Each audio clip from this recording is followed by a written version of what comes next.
এটা মেয়েদের মনেও একটা ধারণা এত দিনের ধরে লালিত হয়েছে যে, আমি যদি আপনাকে একটা শুধু পরিসংখ্যান বলি, যে মেয়েরা আজকে অনেক প্রচুর চাকরি করছে, তো আপনি দেখছেন তো একদম।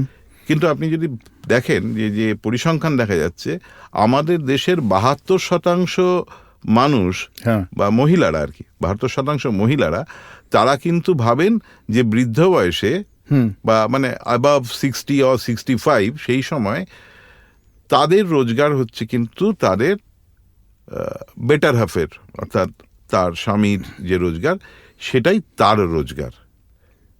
তাহলে এইটা যদি অর্থনৈতিক জায়গা থেকে মেয়েদের এই যে নির্ভরতা, অন্যের উপর পরনির্ভরতা, এই পরনির্ভরতাটা যতদিন থাকবে ততদিন কিন্তু আপনি যতই নারী স্বাধীনতার কথা বলুন, নারী কিন্তু সেই অর্থে স্বাধীনতা পাবে না। কারণ স্বাধীনতার একটা বড় জিনিস হচ্ছে অর্থনৈতিকভাবে তাকে একটা জোরালো জায়গায় তার একটা ভালো ভিত থাকতে হবে, যে কোনো মানুষেরই।